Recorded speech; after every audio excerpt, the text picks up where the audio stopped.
2022 में 24 फरवरी को रूस की आर्मी 72 घंटे के स्पेशल ऑपरेशन के लिए यूक्रेन में दाखिल हुई थी।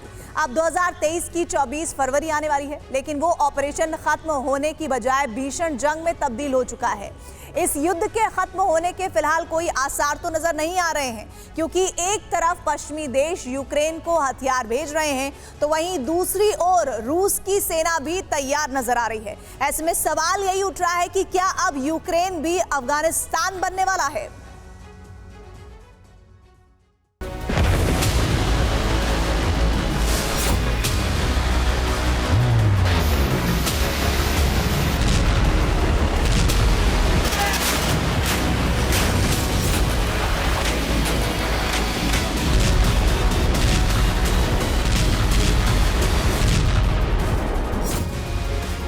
बर्फीली चट्टानों के बीच सफेद वर्दीधारियों की फौज जो कभी बारूद बरसा रही है, गोलियां दाग रही है, ग्रेनेड लॉन्चर से डमी लक्ष्य को ध्वस्त कर रही है, जो कभी दौड़ रही है, भाग रही है, -डिग्री सेल्सियस में वॉर एक्सरसाइज कर अपनी ताकत को विस्तार दे रही है।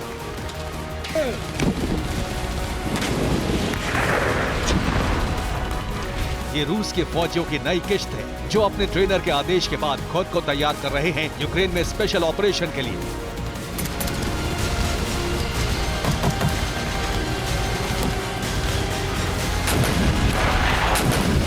सरहद पार करने के लिए सिर्फ सैनिक तैयार नहीं हो रहे, हथियारों की तैयारी देखने के लिए पुतिन के लेफ्टिनेंट टैंक फैक्ट्री में घूम रहे हैं। ये उसी की तस्वीर है। देख लीजिए, साइबेरियाई शहर ओम्स्क के टैंक फैक्ट्री में दिमित्री मेदवेदेव पहुंचे थे। उन्होंने टैंक की प्रोडक्शन बढ़ाने का आदेश दिया। रूसी सुरक्षा परिषद के उपाध्यक्ष ने पूछा कि जब ज़ेलेंस्की लड़ाकू विमान के लिए बेकरार है, तो रूस को क्या करना चाहिए।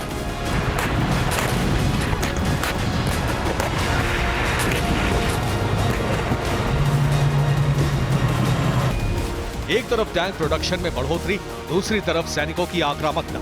ऐसे में सवाल उठ रहे हैं कि क्या यूक्रेन में और ज्यादा विध्वंस होगा? क्या अब यूक्रेन युद्ध अंतहीन हो चुका है, या अफगानिस्तान बन जाएगा यूक्रेन? आशंकाओं में लिपटे ये सवाल यूं ही नहीं डरा रहे। असल में प्रेसिडेंट पुतिन के करीबी और रूस की वैगनर आर्मी के चीफ ने डराने वाले संकेत दिए हैं। वैगनर के बॉस येवगेनी प्रिगोजिन ने कहा है कि मॉस्को और कीव के बीच जारी ये बारूदी तबाही अभी खत्म होने वाली नहीं है, ये लंबे वक्त तक चलेगी।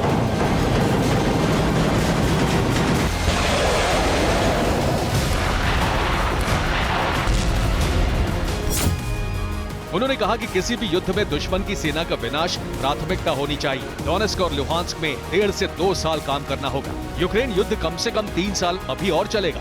मॉस्को पूरे यूरोप में इंग्लिश चैनल की ओर पहुंचना चाहता है, तो उसके पास इस तरह के प्रयास के लिए पहले से ही एक सही योजना है। हालांकि वैगनर ग्रुप ने युद्ध के लिए कैदियों के रिक्रूटमेंट पर रोक लगा दी है। युद्ध में रूस के पिछड़ने के बाद वैगनर ग्रुप ने खूंखार कैदियों को भर्ती करना शुरू कर दिया था।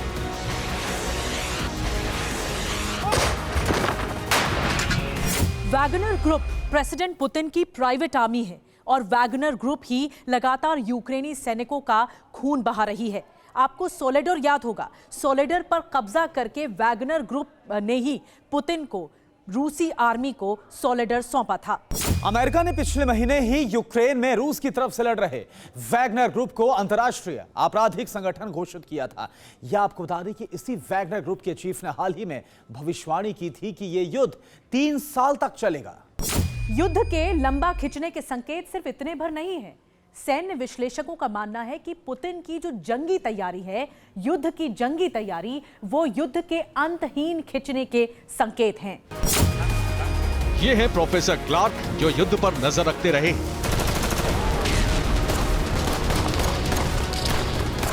एक्सपर्ट क्लार्क ने कहा है कि प्रेसिडेंट पुतिन बिना घोषणा किए सीक्रेट तरीके से सैन्य लामबंदी कर रहे हैं। उन्होंने कहा कि जब तक पुतिन सत्ता में रहेंगे, तब तक रूस यूक्रेन में लड़ता रहेगा। क्लार्क ने दावा किया है कि रूस की आर्मी में रोलिंग सिस्टम लागू होने वाला है। पुतिन हर साल रूस में कम से कम 6 लाख सैनिक जुटाने वाले हैं। सैनिकों की ये भर्ती 2 हिस्सों में होगी। 3 से 4 महीनों में जो रूस ने गंवाया है, उसे हासिल करने के लिए वो कुछ भी करने वाले हैं। उन्होंने चेताया कि क्रेमलिन की योजना तब तक लड़ते रहने की होगी जब तक कि पश्चिम तंग नहीं हो जाता है। बर्फिस्तान में तैयार हो रहे जो सैनिक यूक्रेन में दाखिल होने के लिए तैयार हैं, वे लामबंदी में नियुक्त किए गए थे। मोबिलाइजेशन में शामिल किए गए 3 लाख सैनिकों में से 2 लाख बॉर्डर पार करने के लिए तैयार हैं।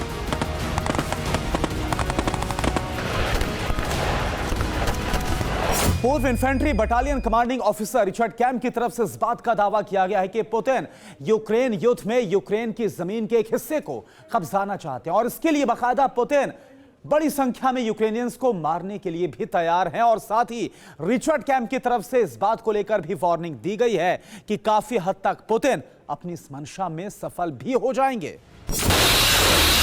हर तरफ से संकेत यही है कि बारूदों की इस बौछार का फिलहाल कोई अंत नहीं दिख रहा है।